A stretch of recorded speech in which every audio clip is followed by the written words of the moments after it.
Andrew, let's imagine this is any mound in any major league stadium last year.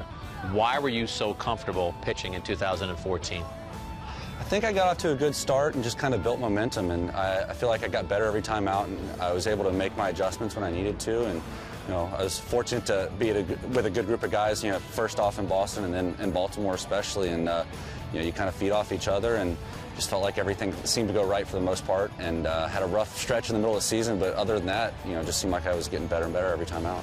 What kind of adjustments did you make? What kind of things are you talking about?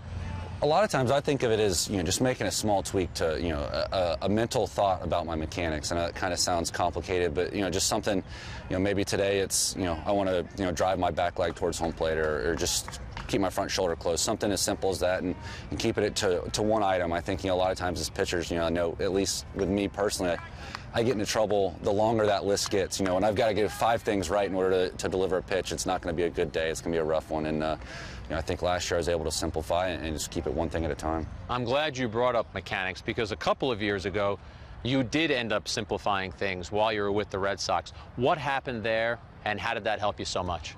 I showed up spring training, Bobby Valentine's first year, and just throwing my side sessions, the very, very beginning of spring training, and Bobby kind of, watched and saw me throw from the slide step, and, in his way of speaking, it was, that's it, that's all you're going to use. And for me, it was a great thing. I know that year in Bobby Valentine's reign as Boston's manager is a little bit controversial, and it didn't work out as everybody wanted, but for me personally, that was big. It simplified, and instead of having a wind-up and a leg kick, I just went to a slide step and really eliminated a lot of moving parts, which for me has always tended to be a problem. So explain to me, or actually show me, what you're talking about in terms of simplifying things. How did you simplify things? Okay, so beforehand I had 2 wind-ups. I had a full wind-up, nobody on base, and you take the rock and then you go to a full leg kick and then you deliver the ball. So that's what I did when I had nobody on base, and then with a runner on base, you have to come to the stretch to hold the runner, but I had a higher leg kick and all these moving parts.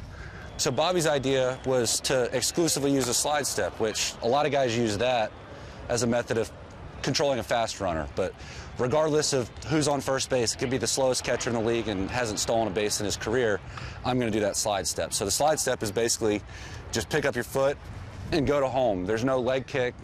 Super simple, super easy, eliminates all the moving parts, and for me, it just allowed me to get on time, which you'll hear pitchers use that a lot, just like hitters do as well. And it just allowed me to eliminate a lot of those unnecessary moving parts that tended to get in my way. I was wondering if you could show us the grip on your slider and why you hold it the way you do, and if you ever tinker with that grip.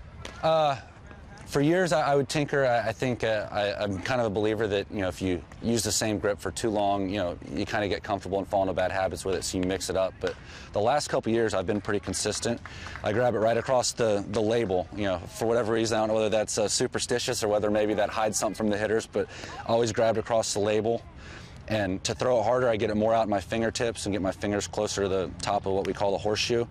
And to throw a little bit slower and bigger break, I kind of choke it a little bit more. But kind of lately have tended to fall in between the two. But, I think ideally if I'm really going good, I can control the speed somewhere between, as low as 81, 82 miles an hour, as high as, 89 or 90. But generally it falls at 84 to 85 miles an hour, and kind of between the two. And, I mix and match the shape depending on what I see out of the hitter. Now, is the index finger or the middle finger more important for you?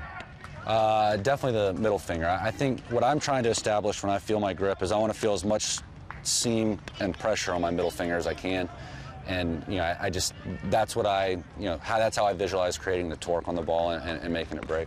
Your slider doesn't seem to be the type of pitch where a lot of guys will throw a backdoor slider to a righty. You seem to want to attack with your slider. You're coming right inside a lot of times. You want them to think it's a pitch they can hit, and then by the time it's there, they're swinging over it a lot of times. Absolutely. I think, most of the time to righties, I want to, throw what we call a back foot slider, and, I like my chances with the pitch, so I'm not, incredibly fine with it. It's not a pitch that I feel like I have to nick the corner with. Obviously, if I leave it over the middle of the plate, it's going to get hit pretty hard, but I feel like I can work it, from the down and in part of the zone to, even beyond, and just kind of, as the count works in my favor, move it closer and closer to the hitter. But, it's one of those things, there's some days when I feel great and I can throw a backdoor slider, but more often than not, I'm just trying to throw it somewhere, in that back foot area. What's the best compliment you got from a hitter last year. Did you ever so mesmerize some guy or so baffle a guy that a day or two later on the field during warm-ups or something, he said, I can't believe you did X? I don't know. I don't know exactly that, but I know when I came to Baltimore, they said Chris Davis was the happiest guy on the team because he didn't have to face me anymore. So, Chris is a pretty awesome guy, but that was a pretty big compliment to me to come in and not have to, to feel pretty confident in my stuff, knowing that he was excited that I was on the same team as him. How much of a mental battle is being a pitcher? Because you could go out and get the first guy out and feel great about yourself, but then things could start to go off the rails, and 2 batters later, it's second and third, and you might have a Chris Davis or somebody else like that up. How much do you have to battle through the mental side of things to stay confident on the mound? You just got to grind it out, and I think some days are better than others, and there's sometimes you'll throw the perfect pitch and it'll get hit. Guys are good enough at this level. You just have to, the cliches of pitch to pitch or out to out, whatever, however you look at it are true. You have to move on. You might have just struck out the best hitter in the league. You got to get the next guy out. So it's it's just a grind and staying positive and staying confident in yourself. Coming up, we head to the driving range and watch Andrew hit a smaller white ball. That one's decent, actually. I'll take it. We should quit.